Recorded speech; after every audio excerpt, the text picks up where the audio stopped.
I'll talk to you some more. Finance Committee of the Brunswick-Glynn County Joint Water Sewer Commission meeting is open. It's 10:12 a.m. We've got a hard stop with some of the commissioners, I think, at 12 noon, so we want to try to push through this agenda. No public comments? So the first item would be the minutes from the February 12th Finance Committee meeting. I guess, Don, it was you and I who were here. I've read them, and I'm fine with them as they're written. I don't have anything to add to them. So I move that we approve the minutes. And I second it, and They're approved. approved. Okay, so item 2 is reserves procedure. You have a tab, item 2. And really what I was looking for here was to get a procedure together that's in place. We have this document, which is the financial policies for Brunswick-Glynn County Joint Water and Sewer Commission. It was adopted September 19, 2007. It's an 18-page document. 19-page document. This one's 18 that I have in hand. What you have, Commissioners, is that's the actual 2007 document, but it's been marked up for potential changes that were suggested by our financial advisors during the time just prior to the refunding of the 2010 bonds. So I didn't print the copy without the markups in it, or with the markups in it, without them on the side. That's this document is one that was proposed to be changed, or was given to the Commission for acceptance of the changes, but those haven't officially been made as yet. So that's the document that I have in my hand here. That includes the new one? That includes the proposed changes, yes. Okay. And I can have this copy. Oh, yeah. Okay, so what I'd like to do with that item, I'd like to integrate this reserve policy into those financial policies and table, since we're going to do it by parliamentary procedure, table the reserves procedure, item 2, and then add to the agenda for the next Finance Committee meeting an approval item for these financial policies, Okay. which would include the reserve policy. Mr. Committee Chairman, I'd like to suggest that we table the approval item, but I would like to take about 10 minutes to discuss, under discussions, our expectations for what we expect in the financial policies. I think that's a good idea. Can we, I move the approval item to discussion. table or do? Yeah, let's do, I'll second that. Okay. It's between you and I suppose. Yes. Okay. All right. So let's move item 2 down as item 3 in discussion. Item 1 in discussion would be the presentation of the financial model. And I guess that's John, who's been working on this financial model here that you have under tab 1. Oh, it's actually been pretty much all of the staff has been working on this. We've put this together and listed the projects and then the cash flows first by quarter and then by fiscal year on this to get a workup of what our reserves possibly would look like in each of those periods. We're planning and construction, and Mr. Junkin and Andrew and Vidana and I have all been working on this thing to get it working. So what you have here is the first column is where the projects were as of 2/28 of 19, and then a projection. The next column, the 4 months ending or going to 6/30 of 19, are the That column represents the expenditures that we expect to incur by the end of the year for each of those projects. And then so on for the yellow highlight are the 4 quarters of the 2020 fiscal year. The green highlights, the first column is the first, or the first 2 columns are the first 2 quarters, and the third column is the last half of that fiscal year. So this goes out 18 months, and then half a year, and then by fiscal year thereafter. The expenditures get a little fuzzy after we go out much further than 18 months or so. So that's what we could expect to spend on each, or actually cash outlay on each of these projects going out to those time periods. The bottom portion of this lists the reserves where those monies would be coming from. The first two, the capital reserve and expansion reserve, you'll see there's no disbursements from. The bulk of the money comes from the repair and replacement reserve and the capital improvement reserves in SPLOST 2016. And each of these negative numbers in red that you see there's a formula that goes back up to each of the cash outlays depending on the funding source for those projects. For example, this is how this works. We expect the beginning balance at July 1st of 2019 in the repair and replacement reserve to be $10,700,000. We have reserve transfers scheduled for that, meaning monies from the collected in the operating budget transferred to the reserves on a monthly basis for the first quarter of $1,666,000. And then scheduled expenditures of cash of $1.4 million. And then one of the commissioners mentioned building in a inflation factor into each of these projects. That proved a little hard to do in the mathematics of setting up the formulas for them to pick particular projects, because a lot of the projects we have now are already, the price is already fixed under them by contracts that have been let. So what we have right now is a 10% contingency that 10% of the cash outlay as a contingency item, which is kind of designed to account for inflation that may happen out to each of those quarters.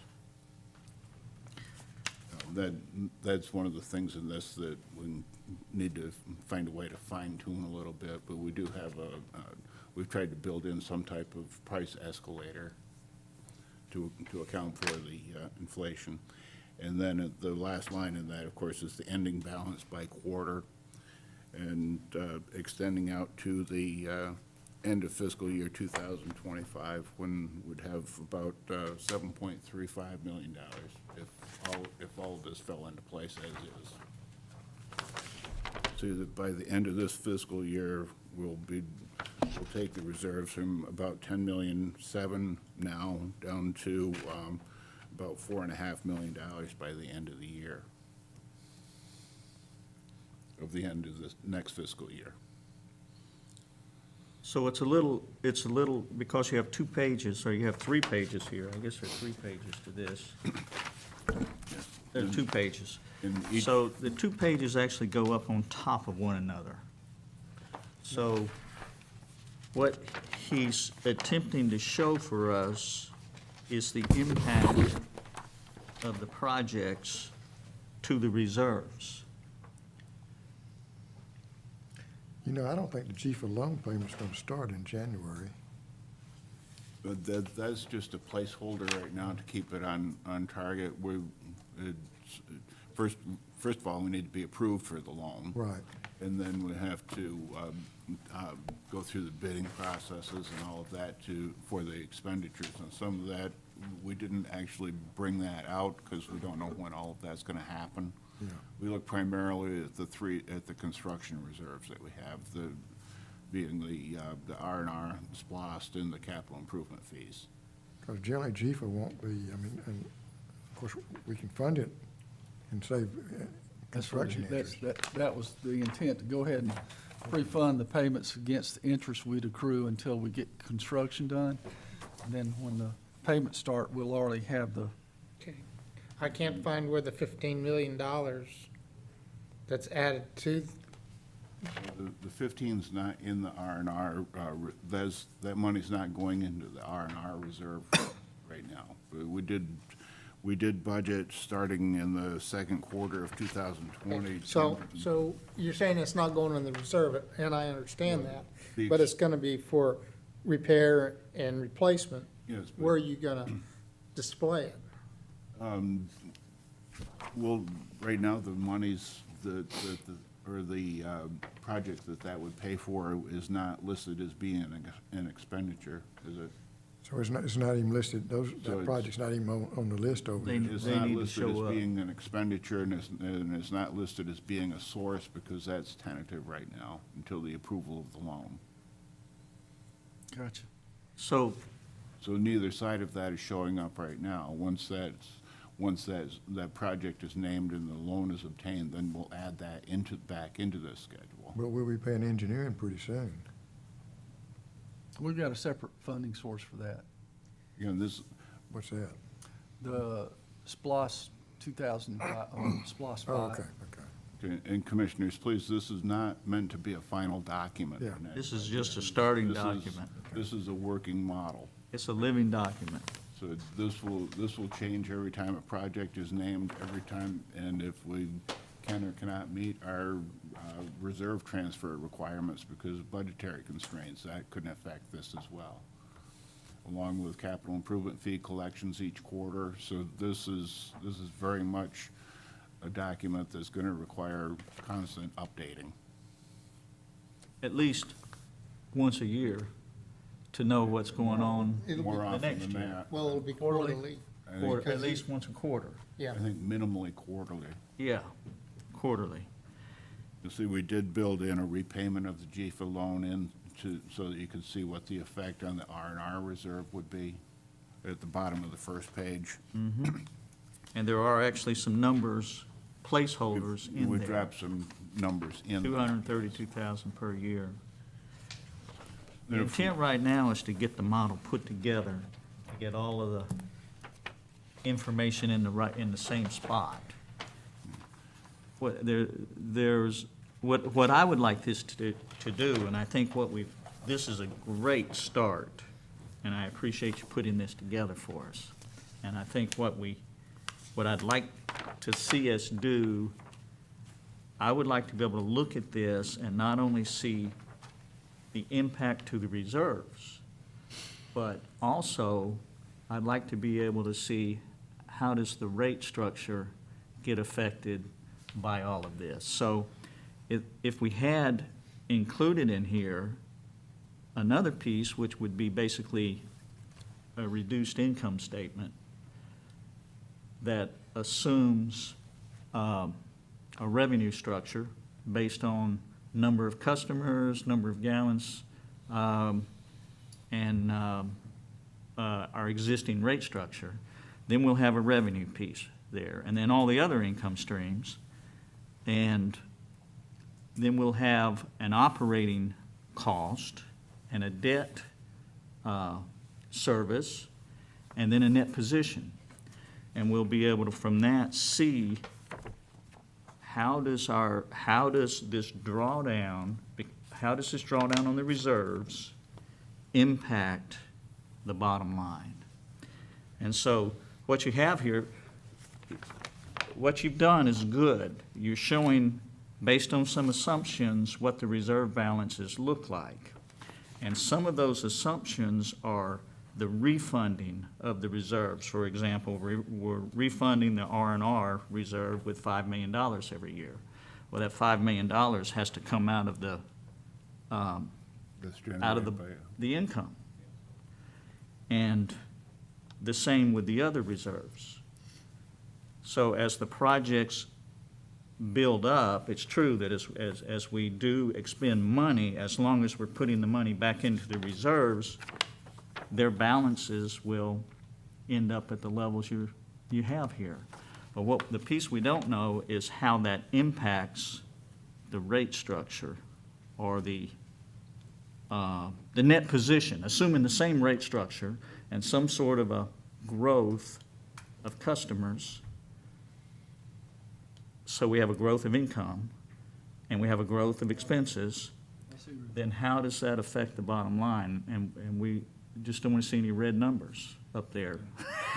Basically take our 5-year plan and prop it in here with the capital reserves. And see, how's that affect our, What you're talking about, Commissioner, has already been built by Raftalis and the rate models that we had them build for us. That information is actually all in that, and you can go in and change the amount of reserve requirement, reserve deposits by year, and be able to see the effect on the rates in that model. so do we have that model? We have that model, yes. Yeah. Why don't you Can we put this email into it? that model and have the, It's- and then take a look at that total package? Yeah. Yeah. Yeah, there are data input areas in there and for amounts of flow, what in different categories, assumptions for CPI, assumptions for reserve transfers, budget numbers.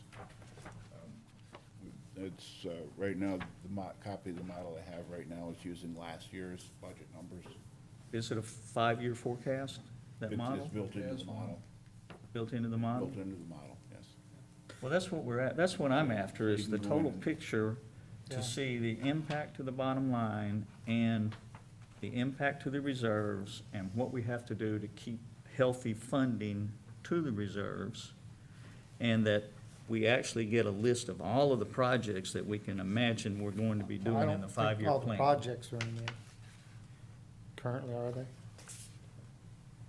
All that we identified At that time. at that meeting. When I came back from the conference, based on some discussions I had, I asked for a copy of it so I could see, you know, if we can, how some of the things that we were thinking about might affect the model, such as a lifeline rate for certain people. And so he sent it to me, so I've just looked at it for about maybe a week. So, Well, it's maybe for the next finance committee meeting, then let's see if we can Yeah, but integrate those he and needs to go ahead and send it to everybody I'll send it to so everyone. that everyone has it, so we we can know all what take we're a talking look about. at it. Yeah, and then, you know, we're all working from a common operating environment regarding the rate structure. That's good. And then I'm curious about the number that we have, what do we have here? Under the unsolicited proposal payments, Under the capital improvement fees, yes. something that I didn't understand was that, or that I didn't realize until we started thinking about this, was that we had to assume what are the tap fees that we will be receiving. And then when we thought about that, we said, well, you know what? Some of those we're going to have to pay out. Some of those that we're receiving, we're actually going to have to pay out on these unsolicited proposals. So by making the decision to agree to an unsolicited proposal, we're agreeing to reduce our reserve balance for those fees. For those We're taps. paying them out. You And we're can't- counting on having those in the future. So that's a kind of a impact we need to think about when we Well- approve these unsolicited Well, it proposals. should really be a wash, because while we may pay some portion out in the 5-year life of that agreement, it just means that we're paying it back to someone who's building the infrastructure that we wouldn't have to build. Yeah, it's more like It's a not, loan. it's not in the 5-year plan. They're building an infrastructure that we would build at some later date. But it should, generally speaking, it should be a wash. It shouldn't be a negative impact to our overall. Maybe over a financial picture. 30-year period, it would be a wash, but not in the initial We could 5. have some ups and downs. Yeah. Are we, on those, are we refunding 100% of the tap fee to them?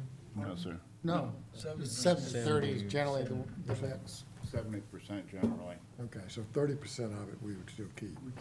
Yeah, That's right. With a provision made for that repayment in this model so that we know what we have, Well- Joint Water Sewer Commission has available for expansion projects. Yeah. On the first page, you got expansion reserve. How is that different than capital reserve? The expansion reserve was established a few years ago to be funded at a target level of $1 million a year.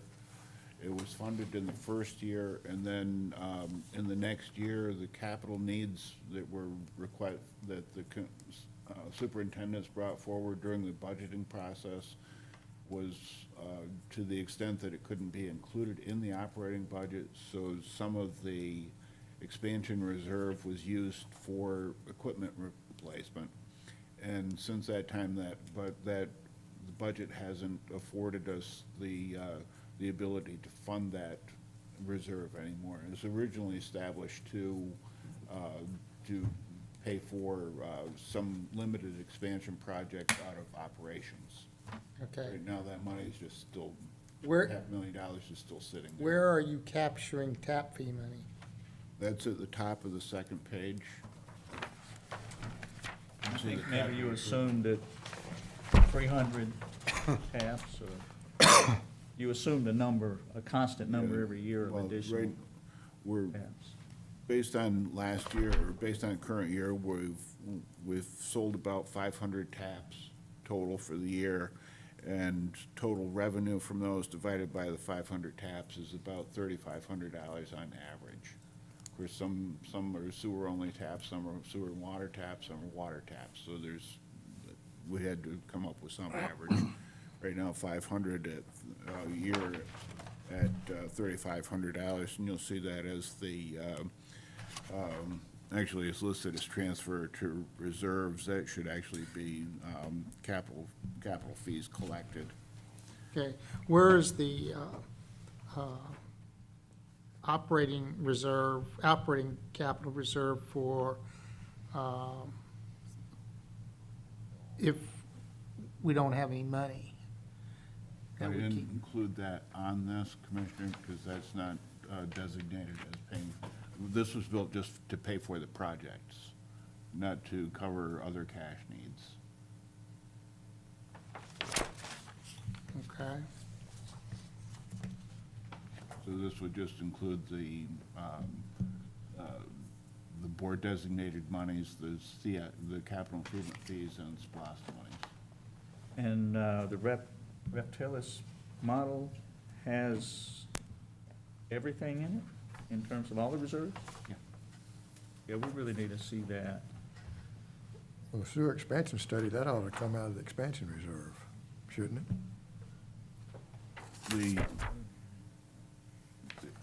It probably does.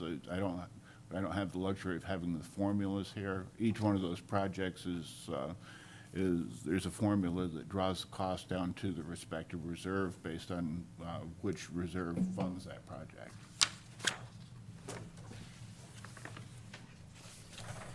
okay, well, Do we have any more on yeah, this I item? mean, I'll wait until the next one.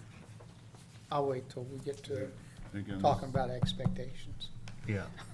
this is a work in progress. So any comments that any of you have or would like to see on this, please let us know so that we can. We'll talk a little bit more here. Okay. I think it's a good start. Yeah, likewise, I concur. Okay, item 2, fiscal year 2020 budget. Jimmy, is that one yours? It's a shared deal, but I can get it started. Item A went through, excuse me, whatever's going on, it's going around. Our big picture goals, we set out not to increase rates, hold rates flat. We put more emphasis on maintenance in the treatment facilities and maintenance in general. We wanted to create a reserve for capital equipment and vehicles to reduce the budget fluctuations because, as we know, equipment doesn't uniformly wear out in equal amounts every year.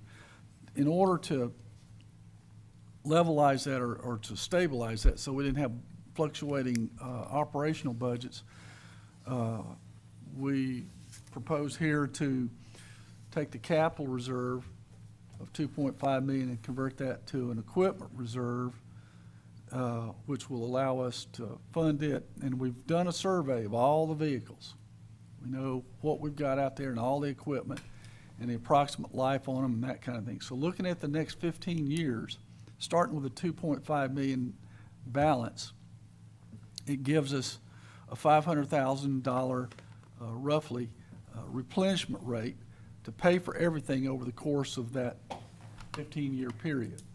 So it levelizes this and becomes that in terms of, makes it more functional to budget and plan for. So those are the big goals we had.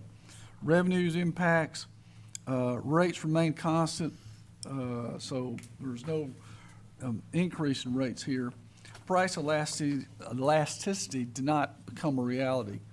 You know, we were in the model, we anticipated that there would be some price elasticity as we changed rates. In fact, we've had a slight increase in volumes. Other revenue impacts, we lost it appears at this point we've lost the CVS rental income of about 96 grand a year. Earnings on capital reserve investments will remain in reserves. That meaning if for any given reserve, we throw the money back in. If it's a capital reserve, the increase in late fees is not assumed to be revenue, and that's because we're hoping to get the situation out there where we're not assessing so many late fees with some of the changes we've been talking about to get rid of some of the issues that are lingering. Tower rentals, the projection revenues for tower rentals are being reduced. We're not getting the carriers, the cell phone carriers are not renting our towers like they were. We're not getting the revenues we did. So we reduced that. In personnel, we have a total headcount reduction of 2 positions. Basically, we're looking at 4 crew members on in one of our divisions that are being eliminated, and we're going to pick up 2 other positions, so a net of 2. The 2 positions we want to pick up are focused on our asset management and on our maintenance management / training, technical training. So those are the 2 positions we'd like to backfill in to achieve the goals up above. Okay, let me get this right. So you're gonna hire 1 person for doing asset management, Yes, sir. and you're gonna hire 1 person to be a trainer? Not a trainer only. This person, the concept here is we need somebody who is focused on the maintenance across the entire company and make sure that the things that are supposed to be done in preventive maintenance, the proper scheduling, the work schedules, the tools, equipment needs, the safety requirements are all under consideration. There's a overseer, so to speak, in that regard. The other thing that I think I've talked with some of you about is the fact that at this point, some of our technical hourly positions are maybe not as skilled as we would like them to be. And certainly the market here in our community is not very strong for hiring folks in to do some of those things. You know, if we hire a real good maintenance person, it's more luck than the ability to reach out and find them in the community. So our concept is we need to, for our maintenance people, our operations folks, treatment plant operators, and any other somewhat technical hourly positions, we need to develop stepwise training to bring in people who have the wherewithal to learn and function, and give them the formal training to graduate them through a series of steps to become capable of meeting the expectations. It's not terrifically original idea. There's other utilities out there that are already doing this. In fact, I was talking to a gentleman at the conference here a couple of weeks ago, and he was very, they've had great success with it. Had a similar problem. Can't recruit, so you grow them from inside. So this maintenance person, in addition to watching over all that other stuff, would be the chief person in charge of training for our technical or somewhat technical hourly folks to develop these programs, implement them, to oversee them and manage them, to make sure that everybody's adhering to the program as it is. So new person comes in, they're fresh off the streets. We test them to figure out if they've got the wherewithal mentally to do what they've got to do, learn what they got to learn. And then we put them through a scheduled process of graduated steps with competency testing at each interval to eventually hit a point where they are the employee that the job descriptions describe. Jimmy, are you running through Am I going too item far? 2B now? Maybe I have. Process for and assumptions used? Yeah. Sounds like the assumptions. If I could back us up to A for a minute. I'm sorry. Yeah. I was thinking in terms of high-level goals. Yeah, in terms of the high-level goals, wow, these are the big things we focused on, Big picture items, yeah. big picture items. Hang on, let me find my sheet. Darn it. I'm thinking two high-level goals that I would like to see would be, A, raise our level of sophistication in project execution. And B, that we focus more on, that we bring a focus on to maintenance and improve our maintenance. Say that In the, again? that we raise our level of sophistication in project execution. And better project management discipline, Jimmy. But I'm not sure I'm understanding the connection back to you're talking about capital projects, or are you talking about maintenance projects?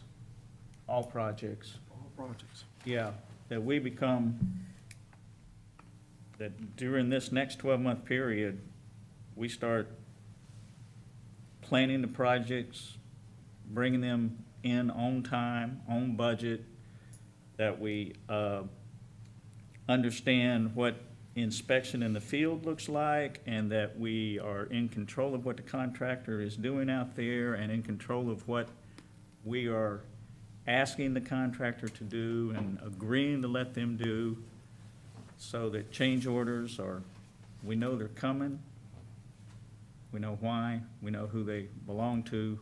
Right. Just project execution in general, to raise our level of sophistication in the project arena. And then I would expect, if that was one of our goals, that we would see down in the budget some line items that would point to that goal. We kind of do have that. Okay, And the second one is maintenance.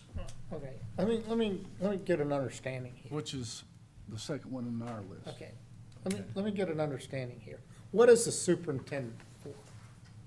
Was it super? What does Kirk do on a daily basis? He's managing all the day-to-day routine activities they've got, whether it's maintenance, whether it's going out there and operating something, it's testing, it's, all the, So he's responsible for the maintenance everything that goes of on. everything in the collection system?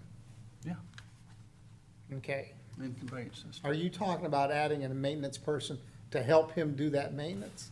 Essentially help with the planning aspects at a higher level and make sure that, and when I say maintenance, not everything Kirk does is pure maintenance. Because remember, he's got some folks that are doing line asset repairs, the construction crews. He's got some folks that are focused on working on the lift stations and maintaining those, which are more a process area.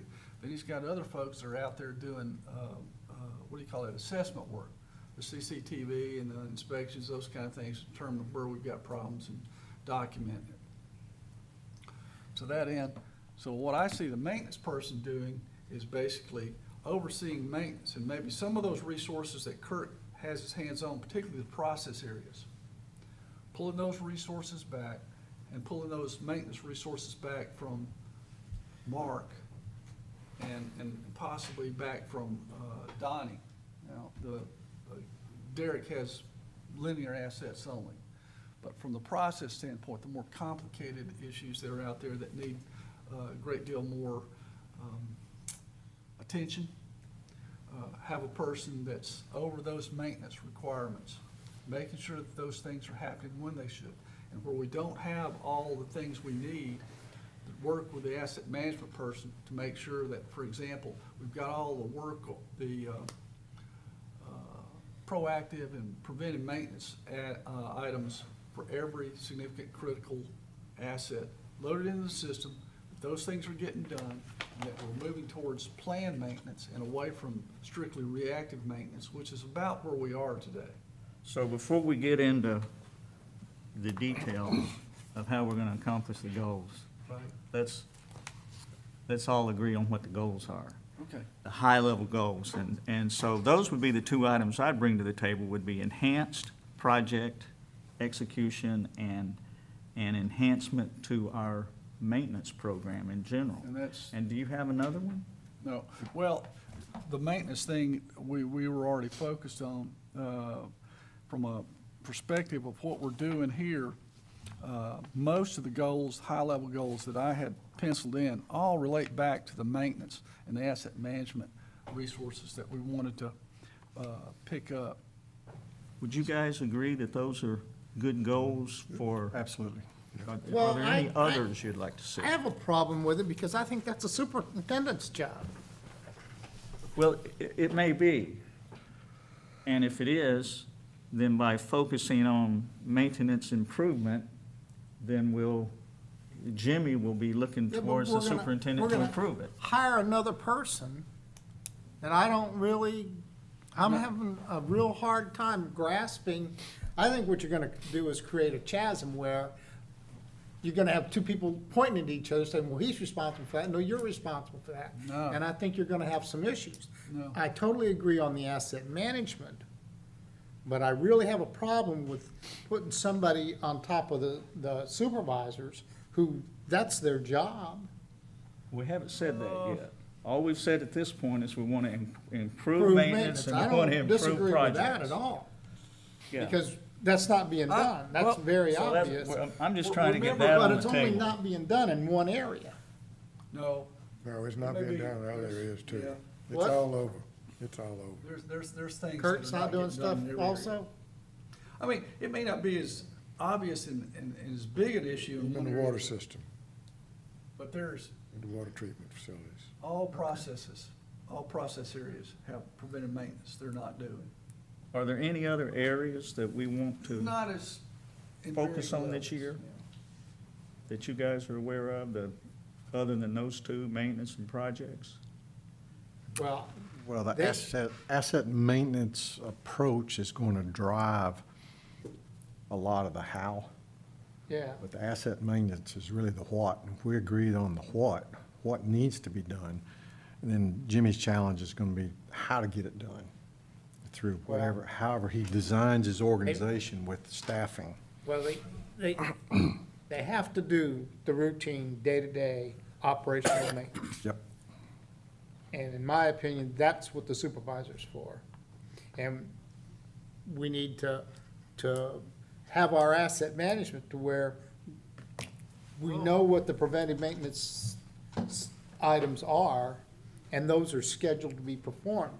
Do you have a list of duties of what a supervisor's supposed to do? Do you have a, We've got job descriptions for the current supervisors. Now, the maintenance, I've got a collection of asset management requirements for the new asset management manager. I mean, those are, that's a pretty common feature in utilities these days.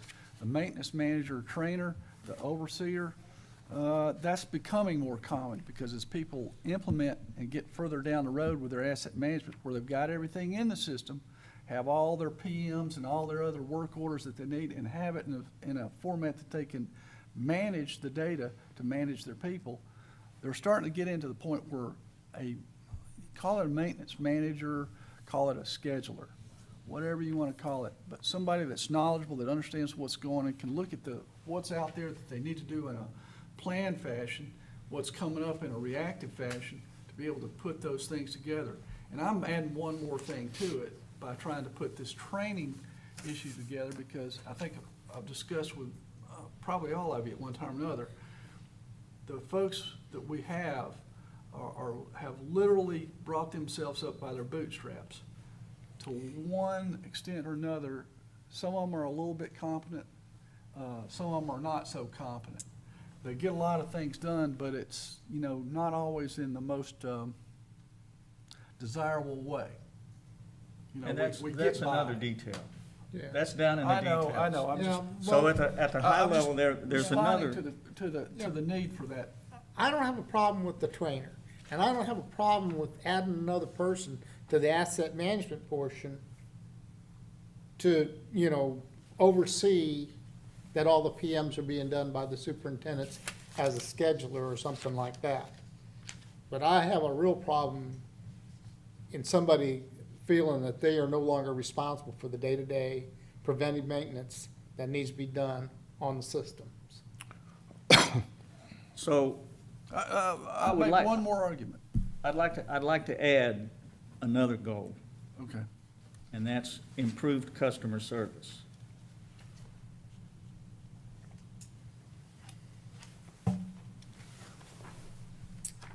So we're hoping that these high levels, and you stated an assumption, which could be a goal, and that's no rate increase. That was one of our goals leading out. And another goal, of course, would be, I think, just a given, and that's operating the system within the environmental requirements, Meeting compliance, meeting compliance. Regulatory compliance. right. So those would be high-level goals for what we're trying to accomplish next year, and then we build a budget to speak to those goals. And to that extent, that's almost, without formally stating it, both of those items are part of our initiative. The compliance thing is a standing goal. The improved customer service, definitely always in our mindset, we're trying to get better at what we do.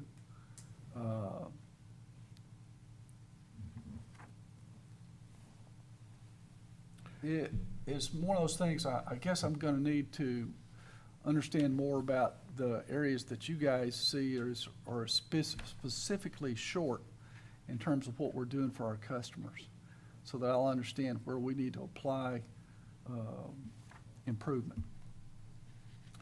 Let me expand if I can on that, Jimmy, Yep. give you a little feedback. Improving customer service, I think that's across the spectrum. It's not just the retail customers, but it includes our community, construction community, if you will, okay? Yep. And I know Todd has a significant initiative to improve I'll call it the construction process, Yes. which involves from, design all the way around through inspection, et cetera. And I think directionally, that is excellent to make that happen. What's going to, in my view, enhance that process is taking stakeholder input and recognizing that we may not have the best idea. As we get stakeholder input, not only from constructors, builders, if you will, developers, but engineers in the field. Those folks, that will improve that. And I think once we improve that business process, those folks will be tooting the horn for the utility company. Okay. So we drive out the inefficiencies of whatever our various process is, so that we're working toward an end goal, and the end goal is setting meters out there for the retail customers. So that was my 2 cents on the customer service. One other high-level thing, Steve, and thank you for asking me about it, is resource management. While it doesn't have to be an individual high-level goal, is resource management is a process by which we evaluate what's the best resource to use, most cost-effective, you know, who's best suited to do that activity. And, you know, Whether we from overall. contract it out or do it ourselves. That's right, whether we self-perform, we outsource it, and one of the things that we do internally, how do we best utilize our resources? You know, sometimes we might tend to silo things, whether it's water or collection or the treatment facilities. And I was engaged in a project with a major utility in Florida 10 years ago to launch that process. And it improved immensely the utilization of the existing resources. And basically, it comes down to matching up the right resource with the schedule and availability and equipment and materials. So it touches all of those things that we are dealing with daily already, but it just brings it into a discipline that parallels project management discipline. So I'd like to talk more about that with you at a later time. Back to that first time that you mentioned on the business process for business reviews, just as a quick FYI, we've been putting a lot of focus on that already. We've had meetings with the county on that here in just the last few weeks, identified some specific areas and needs, not the least of which is, as we've talked about in here before, the ability to communicate what's going on to the folks in the community that rely on these processes. In addition, yesterday after the meeting in here, Wayne and I had that exact conversation. What are the things? And the first thing we talked about, I said, what about a focus group that instead of just being us in the county, brings in the owners, developers, the folks that are affected by our processes and getting them involved. Certainly we get some comments just anecdotally as we go. But the other thing we talked about was, it's not original. Andrew proposed that we start looking at a liaison. One of the things that seems to be a big issue for the county and for us is not every development project is the same. So is it, you know, you can't hand somebody a list and say, here's what you're up against. It's not a standard thing. So we talked about developing a liaison who becomes the go-to person for any project so that the owner, the engineer, whoever, has access to that person, and that person will look out for them. They'll set up a custom schedule at the beginning of a project, map them through it, and then hold their hand and make sure that they know when things are due and help them make those things happen. The last thing we talked about was, again, following to your why reinvent the wheel, I suggested we look at potentially hiring a consultant, an engineer, who can go to some other communities similarly structured to ours, where you have a county policymakers and then you have a water authority where they already have good business processes. Mm-hmm. What's making theirs good? What can we bring back from those? And maybe pick 2 or 3 and bring those back and see how they fit into what we're already doing. So I'm on board with you. I'm sorry, I had to get that out because that was fresh in my mind. So we have some goals, Yes. and Janice has gotten them all down, I know. And so, because she's over there recording everything. That's right. And so, are you comfortable with those goals, Jimmy? Yeah, I believe we can address every one of them in one manner or another. Again, but the compliance, the regulatory compliance, that's always on our minds, and we're always striving to, but if we're perfectly in compliance, you know, it's not gonna be easy to improve. And so do you believe that the package you have here today addresses all of those goals? We can achieve these goals. Okay, so let's finish up the assumptions then. You were working on assumptions. Oh, okay. And I didn't address necessarily every one of these. As I mentioned, the business process stuff is stuff that we're working on as the budget is right now, but we're not having to modify the budget to accomplish that yet. Were you about to say something? I think the compliance is kind of, I mean, that's just required of the That's a requirement. period, and We I don't- think that's an operating agreement, and everything else is all the way through it. We can't get away from that. That's really no goal to It's improve. a- I mean, we have to do that. It's a standard. It's a standard. Yeah, I don't- It's a standard. It's a given. It's given. Yes, sir. Okay. I told you about the revenue impacts that created issues for us. I guess you're on organizational structure now because you had started talking about. Yeah, I did. uh, On item C, what we're looking at is again, as I said, we've identified 4 crew-type positions that are gonna be eliminated for various reasons. And we wanted to pick up these other 2 bodies that we've already discussed. Also to note, group insurance and workers' compensation have decreased for us this year. When we went back and put the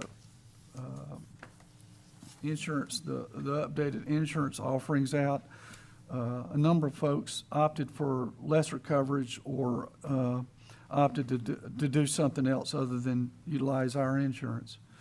On the pension contributions, we are addressing pension issues by adding an additional 20% to reduce that liability more quickly. Administration, finance, and SCADA positions realigned by the divisions, and basically what we've done there is brought the billing activities back up under Ms. Roberts and shifted that away from the folks in admin. Keeping the dollars and the bean counting all together seems more logical and is more efficient, and we've had tremendously good outcomes as a result of that change. The SCADA change we've made is because SCADA is a core resource to all divisions, we brought our person that's kind of like our SCADA specialist back into my group, so he reports directly to Andrew, and Andrew can then push him where he needs to be as opposed to the individuals yanking on him, trying to get him. And since Andrew is closer to operations than where this individual is stationed, it makes more sense for him to work for me and Andrew. So, operating expenses, we had a large shift in expense budgeting from Kirk's SP&M folks, and have reduced their work and their revenue funding substantially. Their budget substantially, about $300,000. That $300,000 approximately, we've also on the other end in the wastewater treatment, put the money there to help them out, get more of the maintenance things done that they're have been challenged to get done in the past. So we've made that shift to try to address that particular Shifted issue. it from where to wastewater? From SP&M, basically the sewer pump stations over to the wastewater treatment plants.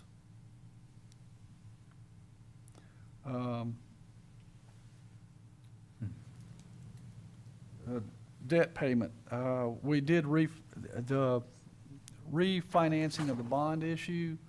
We took the savings, front-loaded the savings, which was a good deal at the time, but now we're gonna have a bigger principal and interest payment this year as a result of front-loading those savings, correct?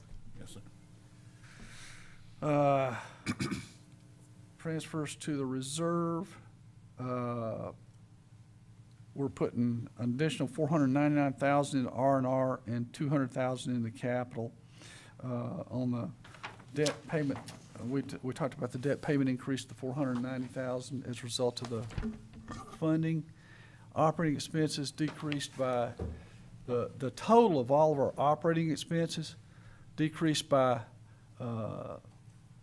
24%. And that excludes our capital purchases on trucks. and- 24, did I say 24%? Yeah. Sorry. I was thinking 24,000? It's 24,000. a lot different than 24%. Yeah. We've cut a quarter of our expenses. And I'm not gonna tell you That's a how. lot. I'm not gonna tell you how yet. So that's our outcomes. And I guess at this point, we've covered A, B, and C. Now, yeah, so we covered A, B, and C. Does anybody have any comment about structure? And I know this would be a time to talk about your comments about what he just said. One of the documents that was sent out to the Finance Committee was,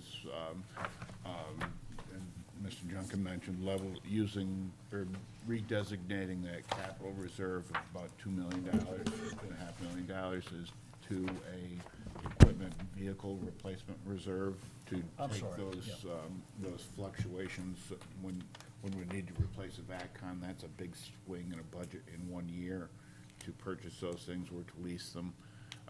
So by using that reserve and contributing to it each year and then making the purchase out of it, that levels out the contribution to that. And we've actually worked up a model very similar to the project model for that. There's some more work to do on that because our fleet manager put in when he thought things should be replaced and is a little bit aggressive with things, so it's kind of. there's, Heavily front-loaded. Yeah. Now, would there be a reason that we couldn't anticipate for the next year the vehicle purchase Yes, needs? and that's built into, Should. that's built into that. And that's what the fleet manager should be recommending on. And putting that into the budget? And in the schedule he's put together, albeit he's very aggressive, even if he had been more, and as we look at it, he was moving some things up that don't need to be done and it won't be done in the budget we're proposing for fiscal year 2020. But certainly, whatever the more accurate spread of those replacements is, that's gonna vary, you know, depending on other circumstances. Maybe we buy a lemon that has everything go wrong with it in maintenance. So it's a good model. It gives us a good idea for planning purposes, what we need to do. I support having a fleet reserve funding to levelize our cash flow.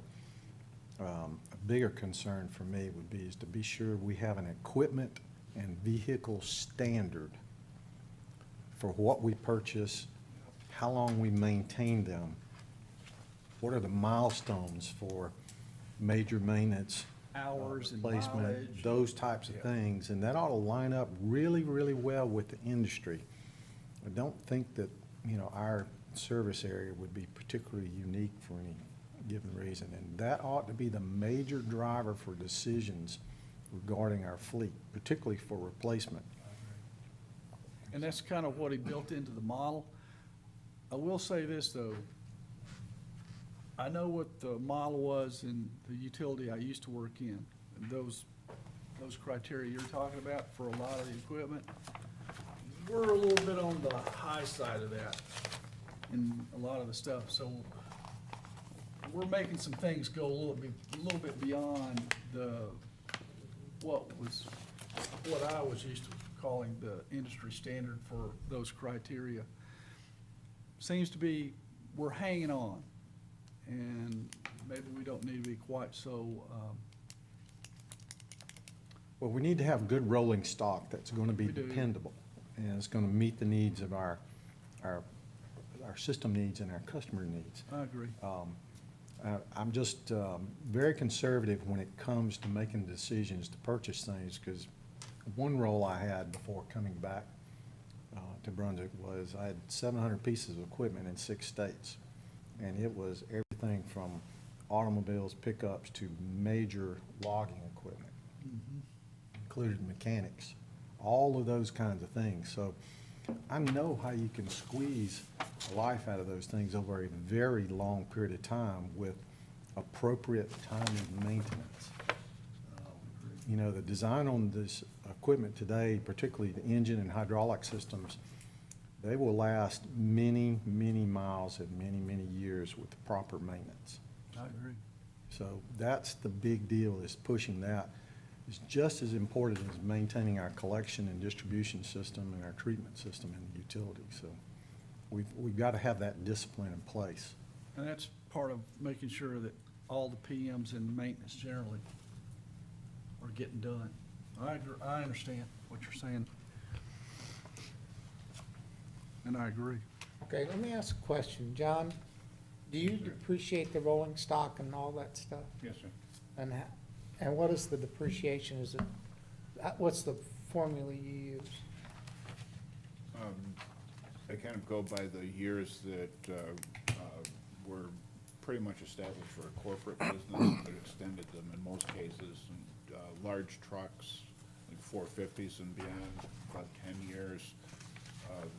Pickup trucks, usually those are 5-year under for-profit. We've extended those out to 7, I believe, is the depreciation period for those. Other pieces of larger equipment are anywhere from 10 years. Let's move to item 2D if you're finished with that. Item 2D, looking at the top level summary by object code. So what John has done for us here is he has printed that giant report that we've gotten in the past with just the summary line item for each object code. So you won't see The detail. office supplies for every Now, you won't see each division. group. You're just gonna see one number for the whole organization. You won't see wages split up, you just see one number. So you can, if you're able to just look at the first column and look at the 7th column. First column will be 2019 budget. 7th column is estimated year end, and the 8th column is 2020 budget. Then you can scan down those and you can see where did we budget, where are we gonna end, and how much are they asking for next year. Commissioners, on this, you'll see there's the 19-20 budget that you referenced. That's what went out with the original financial statements. And then you'll see 3 columns to the right of that with if we had the maintenance manager position, that would be the budget with that position added. If we establish the equipment reserve, that's the next column. And then if we add both the maintenance manager and change the equipment reserve, the combined alternatives would be the final budget. And it looks like it's the bottom line on the 3rd page is the same number. Bottom line's the same number. You just must be moving the money around between Just- the different object codes. And that's primarily shifting whatever the difference is to the repair and replacement reserve transfers. A question I have about that, if we go to the 3rd page and we look at the 2019 budget, the total for the year is $32,113,450. Yes, sir. And we're expecting estimated year end to be $30,717,505, which is considerably less than what we budgeted. Excuse me. And then if we look at the 2020 budget, you're budgeting a total need of $33,279, which is a 3% increase over what we budgeted in 2019, and even probably a Yes, sir. 10% increase over what we're actually estimated year end. And again, approximately, I think $600,000 of that is increase in the bond principal and interest payment this year over last year. So that's a big piece of it. There's also, we also budgeted $5.6 million transfer to the repair and replacement reserve. This year, in the combined alternative, it'd be 5.79%. So that's an additional $500,000 going into repair and replacement. So those two items together are $1 million. And then the 2 bodies. And you're funding that with the surplus from this year into the reserves?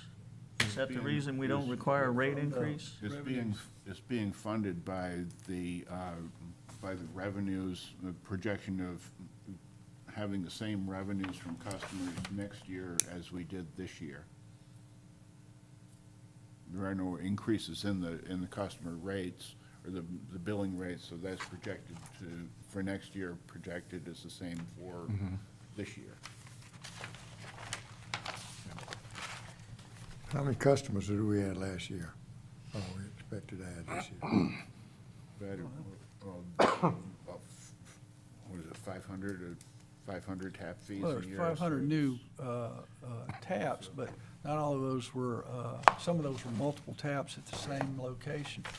So that's not necessarily a measure. Indicator either, but There's probably, normally residential taps are falling within the 350 to 375 per year. The rest is, you know, various numbers from the restaurants and businesses and hotels that are coming up around us. So you're probably talking about maybe a dozen more customers, albeit bigger customers, because they're running businesses with 2-inch, The three numbers. 3-inch meters. Do we have that increased revenue in here? It's reflected, Moving yes, money sir. around, I don't know. Basically, what we're doing is saying the revenues we expect for this year and that we're enjoying this year will be reproduced. We're not adding any growth. We're looking for it to be the same as what we're experiencing today. what actually happened, Commissioners, was I went back and looked at last year's models, rate model. There was an assumption that because rates were increasing, that usage would decrease by about 3%. That the Elasticity. sensitivity and elasticity of price to customers. That that hasn't materialized this year. That rate increase hasn't seemed to affect customers' consumption patterns. In fact, consumption is up just slightly from last year. That's So, interesting. given that it didn't affect customers' usage this year, we're assuming that it's not going to change, and it's not going to change their habits to have the same rates go into next year. If we had 500 more customers this year, we'll have 500 more. how much Yeah, more we'd revenue? have greater revenues from those 500 customers, yeah. And like the money that we're gonna save on the sludge hauling, where's that going toward? It's going back into our, if we don't expend it, it'll be extra revenue, excuse me. Reserve. It'll mean our operating expenses will be less at the end of the year. When we do the audit, whatever savings we incur will roll back into our reserve Next year, at the end of next year's. at the end of next year. So Operating. what you did then for this year regarding that is that you put this year's budget into next year. We're Believing budgeting, it's gonna be lower, you went ahead and put in a higher number? we put in the number we've got, because we didn't, when we were doing this, we hadn't been approved to do the other, to do things to save the money, Okay. so. But the money if we leave it in there, it'll just mean that at the end of the year, if we do save the money we anticipate, it'll go back into reserve when we do the audit, correct? Yes. So, Yeah, that ought to be our challenge to us. Each time we come up with one of these significant savings, some savings, you know, to do the self-hauling. I mean, that's a nice savings right there. And Sure that is. And your team should be commended for coming up with that type of solution. As we accumulate a few of those, I mean, that's gonna generate some real money. And we ought to challenge ourselves not to burn that just in normal operations. We ought to be pushing that over to reserve, so that gives us more elasticity and flexibility to improve our system, basically. fix things. And I agree. And that's the intent. We didn't increase based on that savings. This number, 8.3% more than actual, 3.6% more. Can you send this spreadsheet to us electronically? Yes, sir, I already have. Okay. Seems like, They went out earlier this week. I think we have it Yeah. now. Seems like on the budget, the savings that we've generated this past year, we ought to put it toward capital improvements or expansion or something like that, rather than leaving it in the operating budget. That's, But You, shouldn't be in the operating it's, budget. you can't do that right now. What's going on, and John, jump in anytime, but what's going on right now in our budget? The operating revenues, operating expenses, we can't reach into that and turn it over into reserves just yet unless it was budgeted for that. Is that correct?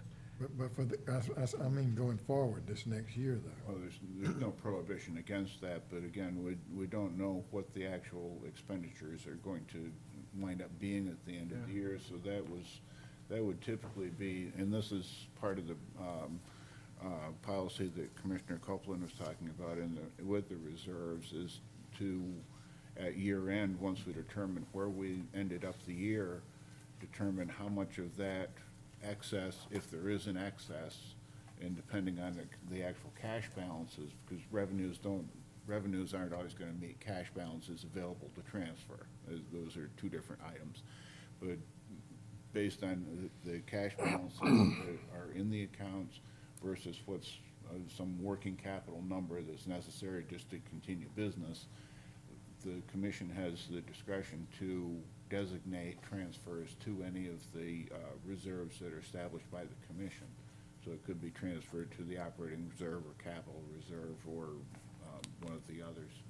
That reserve procedure would, But that would typically be something that is done just after the end of the fiscal year, because we would have,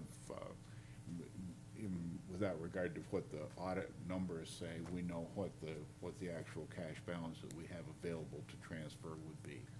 it would specify a disposition of the monies at the end of the year, be it surplus or deficit. If it's surplus, then the commission would have a board action that would say, leave this much money in cash for the next month of operating reserve or operating money, and move the rest to various reserves.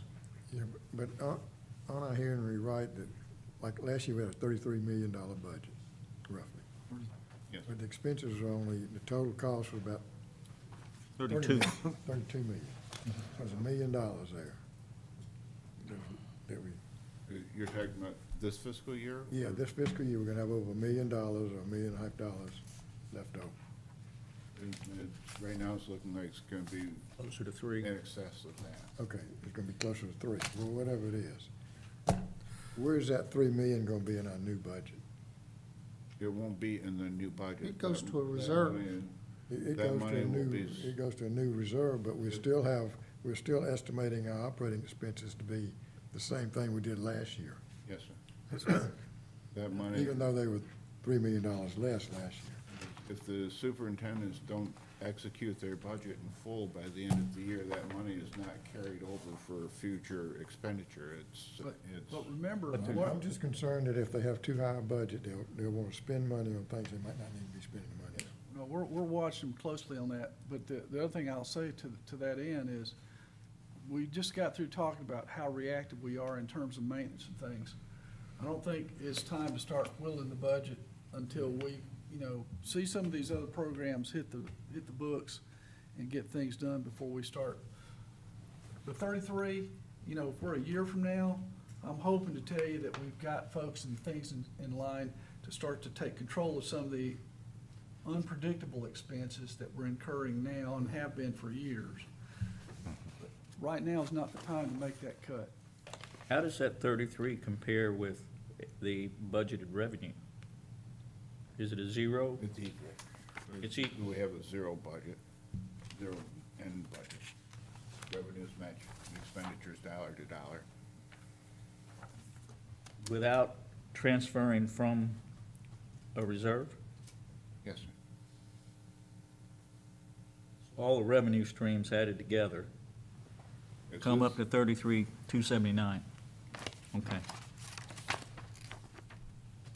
And this does include a higher transfer.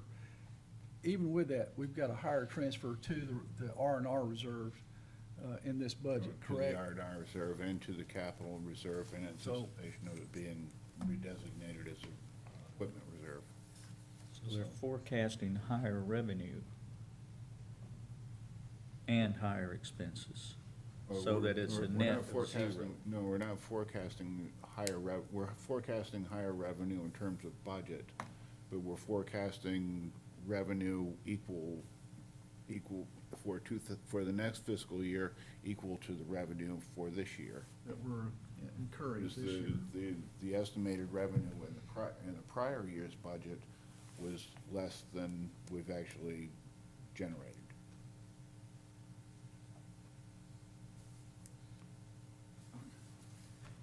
So last year's budget was based on what we thought it was gonna have with the new rate increase for 6 months. But it ended up being more. And they were using what we got for 6 months more plus another 6 months more, and that's what our operating expenses is. Our revenues, our operating expenditures have actually underperformed. But the The, revenue though, well, the the year-to-date. revenue should be more than we got the last year, because last year we only had a rate increase for 6 months of it. But on a pro rata basis, we should have spent $15,300,000 through February of this year, and we've spent $14,378,000, so the expenditures have actually been $1 million less than we budgeted. Do we have item E, the top little level budget summary by division code compared to 2018, 2019, and 2019, 2020? Division code, yes, sir, there's, we have it both by, we have it by division code on the sheet that's not color-coded. There's 2 pages. It's in our packet? It's the last 2 sheets, I Should be think. in there. Oh, the 8 Last months 2 ended, It's the last 2 sheets. Yes. combined revenue statement? It says combined revenue statement for the 8 months ended, and you see in the middle of the page, it starts with governing body, office of the director, administration. Those are the operating divisions. Oh, I see. It just doesn't have the codes in Yes, front of the them. numeric codes aren't there. These 2 statements are missing the 2 alternatives and the combination of those 2 alternatives at the far right-hand side. So we'll be able to look down these columns as well and compare last year with this year, Yes, and the I ones mean, with this year with the, next year. and the sheets, the spreadsheets with the alternatives were emailed out to you earlier this week. And then do we have a detailed package? Yes, sir. That should be the big 20-page report. right? Well, it's shorter than 20 pages. Oh. I think that's the one we were just looking at. If I recall, it should be 3 pages. Detail report? Yeah, the detail that would Talking actually about be all of the, all the line items separately by division. that's correct. And you have that just for the expenditures. Did you want that for revenues as well? I don't see it for expenditures. Are you referring to the object code Yeah, report? combined object codes. Yeah. That's each expenditure line item.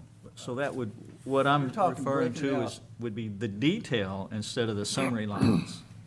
Over All of time, the information that, every division, and, You want each division and it's. The total. Okay. you know, like the report that our Okay. level uses. I thought you wanted it just one line for. yeah, that, I use the one line to raise questions and then go to the detail to see For them. why is it that way. I didn't send them that because it didn't have those last 3 columns on it, so We can add those 3 columns. we'll have to do a little So we need, work on getting those together, but we can get that out for you. so you can send that to us as well.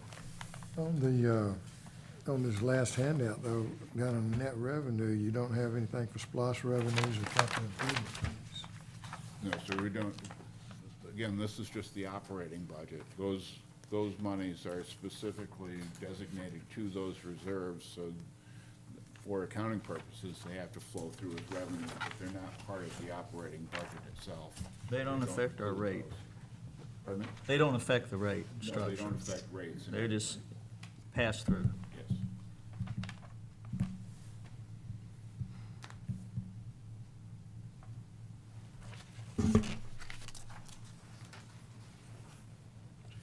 And debt principal goes up $1 million, $600,000 this year? Is that on Yes, the, sir. that's on the bond that we have outstanding? That's what we're showing here, 1.98 versus 2.5. And that comes directly from the bond amortization table. So it's gonna keep going up? It actually bumps up this year, and then next year it falls a little bit, not as much as it bumped up this year, but it went along, because we were trying to recoup the savings as quickly as possible to put the money into into reserves and get infrastructure built. The savings were built into the very front-loaded in the refunding. So we've already gotten those, so there's a little bump in principal this year, then it drops down a little bit, then it stays steady for another 4 or 5 years until, in theory, the city debt falls off, and then it drops down again. It's kind of Yep. wrapped around so that it mirrored the debt service of the city and the county's original. What do you mean when the city falls off? Pardon me? What do you mean when the city falls? 2024. You need to explain. Oh, The debt structure. Go ahead, What's it's that? two, he's asking, what do we mean by the, city debt Oh. falling off? Because the city of Brunswick had one bond issue, or two bond issues that matured in 2023. The county's bond issue matured in 2030, I think it was. I thought we refinanced those all. We did refinance them, so, and they were all accumulated into Yeah. one debt. But in order to kind of track how much each of the governments transferred to us, because before the change in the rate structure last year, we had to segregate out how much of the debt would have been for the county had we not combined, how much would have been for the city had we not combined, and that's why we had different rates for the two different districts. Last year, that was combined into a uniform rate, so everybody pays the same, but the debt schedules were put together under the old premise because that's what existed at that time. It's really just a structuring that would kind of mirror what would have happened had the joint water sewer system not been formed. So my suggestion Right at this, now, it doesn't So in really about go 4 years when that happens, right? You said 4 years? About 4 years. So then we'll have $200,000 or $300,000 more. I think it's 2023 that the debt service drops. So that would pick up, that would pay for the chief alone then from then on, for the next, at least. Yeah, So you'll- and, so, okay, yeah, that could be reduced and GFA Right. bumped up. yeah. so my suggestion from this point on the budget then is that we would take this away and review it now that we've talked about it some. And then come back together at the next finance committee meeting, and maybe before then, we might have some discussions. Get it all ironed out, fine-tuned. Are there any other details you want to tell us about before we move on to item 3? Well, I can't think of any other significant issues. Does anybody have any questions they want to ask at this point?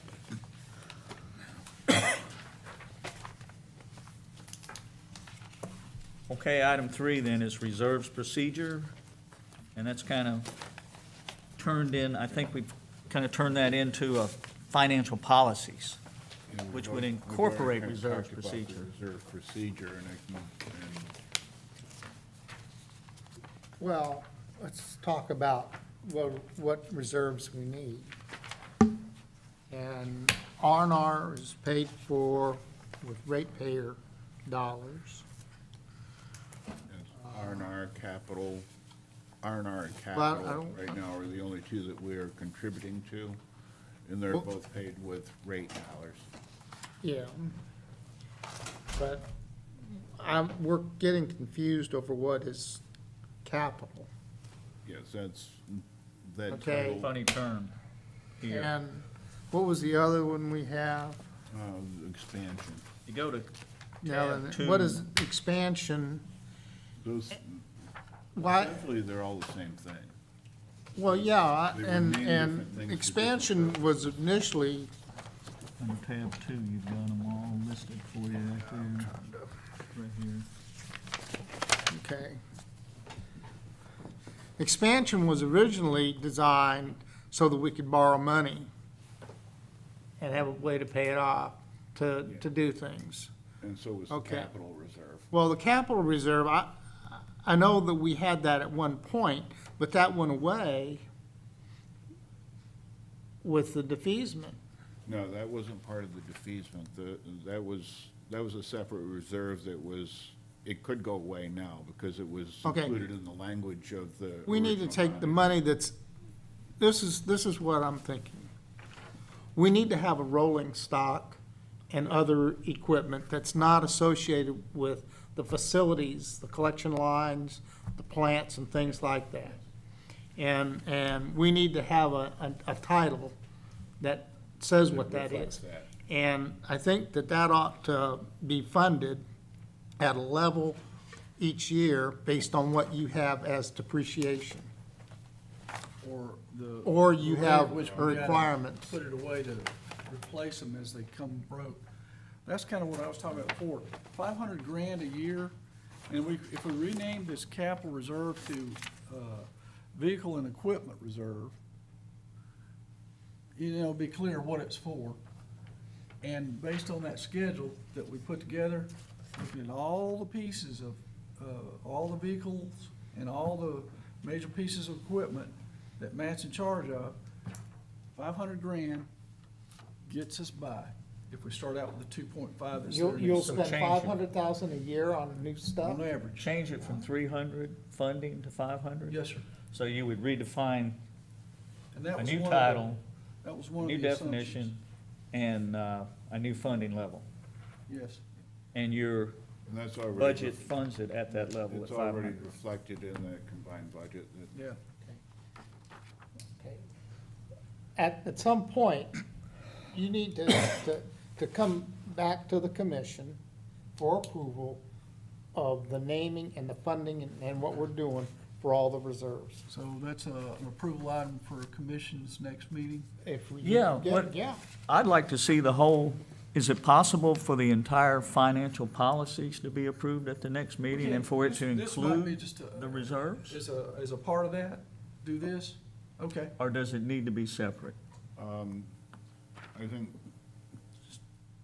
6-1, half does the other. Can we accomplish, personally, I wouldn't name the specific, I think there is some provision in the financial policy for the commission to establish reserves as needed, but that would mean every time we established a reserve or we'd have to change the renamed one, policy. we'd have to change And the maybe that's what policy. we ought to do. Okay. If that's your decision, we can do that. yeah, I- I'm good with that. I'd like I'm for us not- to get the reserves stabilized so we don't have to change them all the time. Yeah, But this one in particular, we know what we want to do. yeah. I would And you need to propose get that. rid of 2 reserves and create 1. And the commission needs to come up and What are the agree 2 that we're to eliminating? put all those monies in there. You're eliminating capital, and is there another one you're eliminating? Do you want to move the expansion to the? Expansion? SIF? This capital, you have the capital reserve and the expansion reserve We're would gonna combine them and make it those. into the make vehicle. one and reserve. You don't need both That'll of them. reduce this number. You know, would, What's that with that? It'll reduce And, that. okay, there's just. Expansion reserve's been used for equipment and vehicles before. yeah. Not much will change. Yeah, well, that's why I thought we were doing it that way, but obviously, I didn't know. So what we really want you to do is to go back and think about reserves and condense them into the list that we really need at the funding levels that we really need, and then bring that back in a procedure that's a part of the financial policies. Okay? And then capital improvement fees, that source of funding for that is just the TAP fees. Or now they call them system development fees.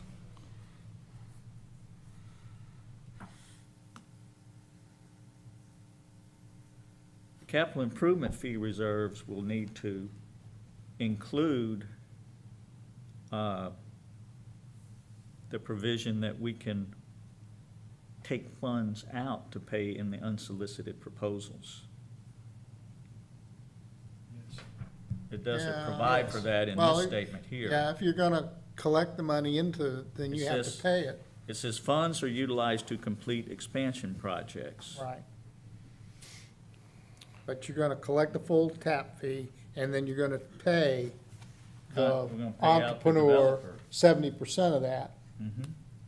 So you need to have that thing set up such that you can do that, and it doesn't get paid out of the operating or someplace else.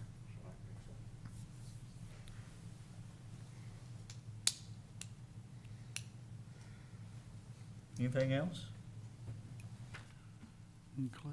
But I'll add those things to the financial policy and get that out to the commission as soon as possible. Yeah, and I also want As soon as possible. in it, I want the thing on internal control for the next one. Do it, or the full For internal? full internal control procedures. Because you're getting ready to go under another year, another audit. And we still don't have our established internal control procedures. You told me what they were gonna be in December. Can we complete the financial policy by the next meeting, including the internal control? Is that John? doable? I don't know if we'll have the full-blown internal control, we'll have a skeleton for it. There are a lot of processes that still aren't completely documented. That was one of the things that we're doing under the strategic plan. Well, let's take a shot we've at it changed a and number of processes with people moving around in divisions over the last year or so. let's take a shot at it and discuss it before the next meeting so that we know what we're gonna have presented to us. You good with that, Don? Yeah, John, it'd be good to be making progress every time we meet on those.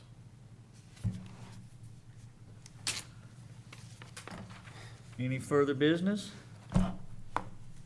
Is there any chance, since I've got a pretty hectic week next week, and we won't have any other time between now and the following commission meeting, would next Thursday be a good time for a conference call or something to go through these items? We said we'd follow up and tweak. Yeah, we can have a conference Yeah. call. Or, yeah.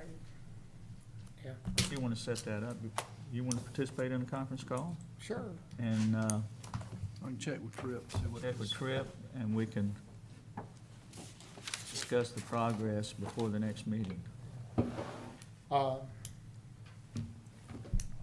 We're throwing this, I want to mention something to the chairman. Okay? If you have no objections, I'd like to have a Human Resources Committee meeting.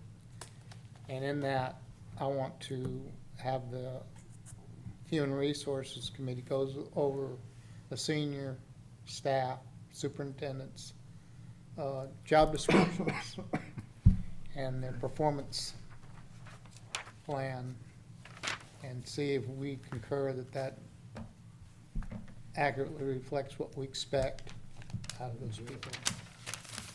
So, I don't want to interfere with the budget. So can we do it mid-April? Okay, there being no further business to come before the committee, this meeting is closed.